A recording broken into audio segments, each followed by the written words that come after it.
राज्यपालांकडून प्रगती प्रतिष्ठान संस्थेला 20 लाख परंतु स्थानिक आमदार यांचा अपमान। प्रगती प्रतिष्ठान संस्थेच्या सेवा कार्याचं सुवर्ण महोत्सवी वर्षात महाराष्ट्र राज्याचे राज्यपाल भगत सिंह कोश्यारी यांची उपस्थिती। प्रगती प्रतिष्ठान संस्थेला 20 लाखांची निधी देण्यात आलाय, परंतु प्रगती प्रतिष्ठानकडून या सुवर्ण महोत्सवी कार्यक्रमांमध्ये आमदारांचा अपमान। यावर आमदार सुनील भुसारा यांची प्रतिक्रिया बघूया। त्याचा कार्यक्रम होता आणि सदर कार्यक्रमामध्ये माननीय राज्यपाल आणि माननीय पालकमंत्री महोदयांसोबत आम्ही असताना त्या ठिकाणी मी स्वतः या भागाचा विद्यमान आमदार आणि पालघरचे आमदार श्रीनिवास वनगा आम्ही दोघेही असताना त्या ठिकाणी आम्हाला त्या ठिकाणी मंचावरून खाली बसण्यास त्या ठिकाणी सांगितलं। कार्यक्रम सोशल असल्यामुळे आम्ही तिथे कुठल्याही प्रकारचा भाव न करता तो कार्यक्रम व्यवस्थितपणे पार पाडू दिला, परंतु आदिवासी विकासाच्या गप्पा मारणारे आणि आदिवासींना प्रवाहामध्ये घेऊन जाण्याच्या गप्पा सांगणारे जे कोण तथाकथित या संस्थेचे अध्यक्ष आणि तथाकथित जे कोण आहेत त्यांनी त्या ठिकाणी आदिवासी लोकप्रतिनिधींचा जाणून बुजून अपमान करण्याचं काम आजच्या या दिवशी त्यांनी केलेलं आहे। कैलासी चिंतामण वनगा, कैलासी विष्णू सावरासाहेब यांना सुद्धा वेळोवेळी या लोकांनी वसंतराव पटवर्धन यांचे अर्धपुत्राचं अनावरण व मूकबधिर विद्यार्थ्यांच्या भाषेत राष्ट्रगीत तसेच या कार्यक्रमांमध्ये राज्यपालांचे मोलाचे शब्द। 50 वर्ष इस काम को प्रारंभ किए हो गए हैं और एक ऐसे व्यक्ति का इस अवसर पर हम स्मरण कर रहे हैं जो जैसा अभी मंत्री जी बता रहे थे कि राजनीति के भी पटु थे, ऐसे एमएलसी भी थे, जनप्रतिनिधि भी थे, आमदार भी थे। और आमदार होना एक बात है, परंतु आम जनता के कष्टों को अपने हृदय में रख करके आमदार रहो चाहे न रहो, लेकिन मैं आम जनता के कष्टों को देख करके उनका निवारण करूंगा, ये भावना कभी कभी केवल कुछ ही लोग होते हैं जो वसंतराव जैसे होते हैं उनके हृदय में होती है। और क्योंकि वो एक समर्पित स्वयंसेवक थे, अभी डॉक्टर साहब बता रहे थे कहाँ, कोल्हापुर से 500 किलोमीटर दूर उस जमाने में एमबीबीएस करके छोड़ के चले आए, यहाँ चले आए, सेवा करने लगे।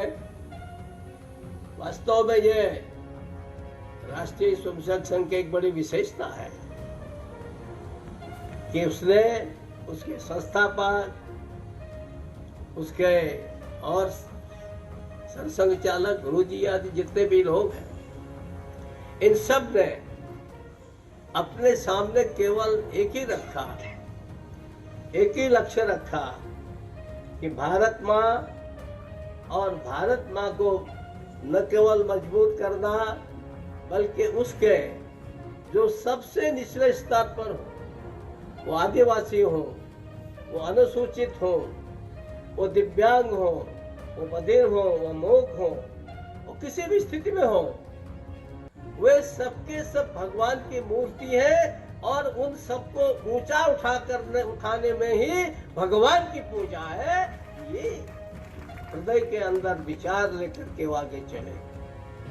और इसी क्या कारण है कि वरना तो राजनीति में थे, राजनीति में तो आजकल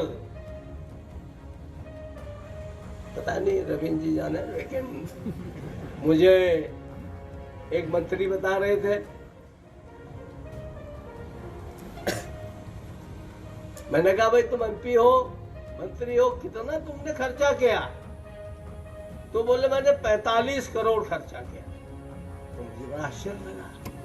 मैंने कहा मेरे उत्तराखंड में 5 एमपी है और मैंने कहा मैं हमेशा यहाँ आने से पूर्व मैं भी पार्टी का काम करता था। मैंने कहा पांचों को मिलाकर के 10 करोड़ का खर्चा नहीं करते, तुमने 45 कर दिया। तो अब आप कल्पना करो, क्योंकि जब लक्ष्य आमदार खासदार होकर के आम जनता की सेवा करना न हो करके पद और प्रतिष्ठा ही रह जाता है, तब ऐसे काम खड़े होते ही नहीं है।